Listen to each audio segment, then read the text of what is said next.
নমস্কার। আজকে 16ই জুলাই মার্কেটের মুভমেন্ট চেক করব।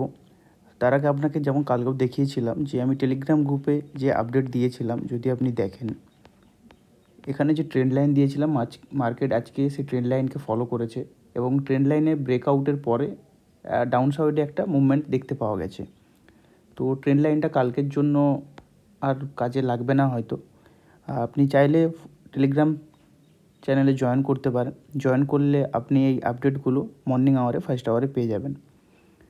আচ্ছা, তো কালকের জন্য মার্কেটের আমরা চেক করব কালকের কী প্ল্যানিং করা যায় 17ই জুলাইয়ের জন্য। তো প্রথমেই যেটা দেখব, নিফটি ফিফটি যদি আপনি দেখেন, ব্যাঙ্ক নিফটি এবং নিফটি ফিফটি দুটোই একটা জোনের মধ্যেই রয়ে গেছে আজকে। তো আপ সাইডে যদি দেখেন 24,661 লেভেল, ডাউন সাইডে 24,600 লেভেল, এই দুটো একটা ভাইটাল লেভেল। আপ সাইডে যদি 661 ব্রেকআউট করে তাহলে হয়তো 698 বা 695 বা 700 লেভেল দেখতে পেতে পারি। আর ডাউন সাইডে যদি দেখেন আপনি 600 খুব ভাইটাল লেভেল সাপোর্ট, এটা যদি ব্রেক করে তারপরে 24,583 লেভেল, এটা একটা ভাইটাল লেভেল থাকবে। এবং তারপরে যদি আপনি দেখেন তো ফলো থ্রু হয়তো আপনি অনেকটা লংয়ে দেখতে পাবেন যে একটা সাপোর্ট আসতে পারে, যেটা 24,500 কাছাকাছি। তো এটা নিফটিতে প্ল্যানিং থাকবে এবং মার্কেট এখন বুলিশ, তো আমরা বুলিশ ভাবনা চিন্তাই রাখবো। যদি মার্কেটে সেভাবে কোনো মুভমেন্ট আসে ডাউন সাইডে তো অবশ্যই সেটা আপনি চেক করবেন, দেন অবশ্যই এরপরে আপনি ফলো করতে পারেন। আচ্ছা, যদি ব্যাঙ্ক নিফটির ক্ষেত্রে দেখি, নিফটি ব্যাঙ্ক যদি চেক করেন, নিফটি ব্যাঙ্কের ক্ষেত্রে মার্কেট টোটালি একটা জোনের মধ্যে ছিল। কালকে আমি দিয়েছিলাম, যদি আপনি এখানে দেখেন পার্পল কালার যে রয়েছে, এটা এই জোনটা দিয়েছিলাম যে এর মধ্যেই মার্কেট বারবার সাপোর্ট এবং রেজিস্ট্যান্সের কাজ করছে। যদি আপনি আজকে দেখেন তো এই জোনটা আরও ছোট হয়ে গেছে এবং আপ সাইডে যদি দেখেন 52,600 লেভেল এবং ডাউন সাইডে যদি দেখেন 52,358, মানে 350 লেভেল। এই লেভেলটাও আবার একটা ক্রুশিয়াল লেভেল হয়ে গেছে, যেখানে মার্কেট আজকে পুরো দিন কাটিয়েছে। তো কালকে ব্যাঙ্ক নিফটির এক্সপায়ারি আছে, তো অবশ্যই ব্যাঙ্ক নিফটিকে আমরা ফলো করব। আগের থেকে কোনো ডিসিশন নেওয়াটা ঠিক হবে না, মার্কেটের মুভমেন্টের উপর ডিপেন্ড করে। যদি আপ সাইডে ব্রেকআউট নেয় 700-800 লেভেল, খুব ভাইটাল লেভেল, এই লেভেল যদি ব্রেকআউট হয় তবে আপ সাইডে আমরা ব্যাঙ্ক নিফটিকে আরও দেখতে পাবো। আর যদি ডাউন সাইডে দেখেন তাহলে 52,000 খুব ক্রুশিয়াল লেভেল এবং তারপরে 52,200 বা 250 লেভেলও খুব ক্রুশিয়াল লেভেল। তো এটা ব্যাঙ্ক নিফটির প্ল্যানিং থাকবে। এছাড়া যদি আপনি সেন্সেক্স দেখেন, সেন্সেক্সও সেন্সেক্স আপনি কিছুদিন যাবতই সেম একটা জোনের মধ্যে। আমি এর আগে যখন Sensex last time technical view দেখিয়েছিলাম, এখানে আপনি যদি দেখেন ডাউন সাইডে 80,462, আপ সাইডে 80,889, এই দুটো লেভেলই ভাইটাল লেভেল। তো এই দুটো লেভেলের মধ্যেই মার্কেট কন্টিনিউয়াসলি সাপোর্ট এবং রেজিস্ট্যান্সের কাজ করছে। তো আপনি যদি দেখেন এখানে আপ সাইডে 890 বা আপনার যেটা 800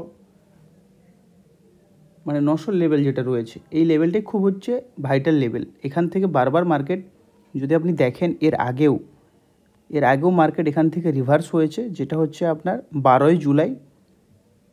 তো সেম ওই দিনেও মার্কেট রিভার্স হয়েছিল, এক্সপায়ারি ডে ছিল, এবং তারপরে মার্কেট অলরেডি এখানে একবার সাপোর্ট নিয়েছে।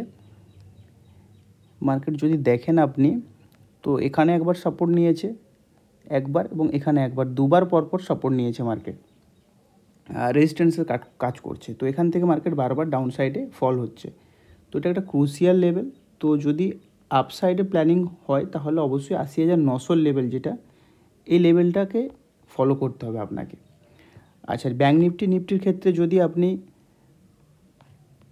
পিভট পয়েন্টের হিসাবে দেখেন, তাহলে নিফটি ফিফটিতে যদি পিভট পয়েন্ট দেখেন 24,581 কাছাকাছি আসছে। যদি আপনি রেজিস্ট্যান্স দেখেন, ফার্স্ট রেজিস্ট্যান্স আসছে 24,624, এবং সেকেন্ড রেজিস্ট্যান্স যদি দেখেন তাহলে 24,650, এবং থার্ড রেজিস্ট্যান্স যদি দেখেন 24,693 লেভেল, মানে 700 লেভেল যেটা বলছি বারবার। আর যদি ডাউন সাইডে দেখেন তাহলে আপনার সাপোর্ট যেটা রয়েছে 24,538 ফার্স্ট সাপোর্ট, সেকেন্ড সাপোর্ট যদি দেখেন 24,512, এবং থার্ড সাপোর্ট যেটা রয়েছে 24,469। আর ব্যাঙ্ক নিফটির ক্ষেত্রে যদি দেখেন, এটা টোটালি 15 মিনিটের টাইম ফ্রেমে অবশ্যই চেক করবেন। আপনার যদি পিভট পয়েন্ট দেখেন ব্যাঙ্ক নিফটির ক্ষেত্রে তাহলে 52,424 রেজিস্ট্যান্স, ফার্স্ট রেজিস্ট্যান্স যেটা রয়েছে 52,618, সেকেন্ড রেজিস্ট্যান্স রয়েছে 52,738, থার্ড রেজিস্ট্যান্স রয়েছে 52,932। আর যদি সাপোর্ট দেখেন 52,229 first support, second support 52,109, third support 51,915। তো এগুলো ক্রুশিয়াল লেভেল রয়েছে, লেভেলগুলো অবশ্যই নোট করে আপনি মার্কেটে কালকে প্ল্যানিং করতে পারেন। আচ্ছা, এগুলো কোনো বাই অ্যান্ড সেল রেকমেন্ডেশন না। তো রিকোয়েস্ট করবো অবশ্যই কোনো রকম ডিসিশন নেওয়ার আগে আপনার ফাইন্যান্সিয়াল কনসালটেন্টের সাথে কথা বলেন, অ্যাডভাইসের সাথে কথা বলে অবশ্যই ডিসিশন নেবেন। এডুকেশন পারপাসের জন্য ভিডিওটা শুধু বানানো, তো অবশ্যই কোনো ডিসিশন নেবেন না আমার এই ভিডিওটার ওপরে। Thank you.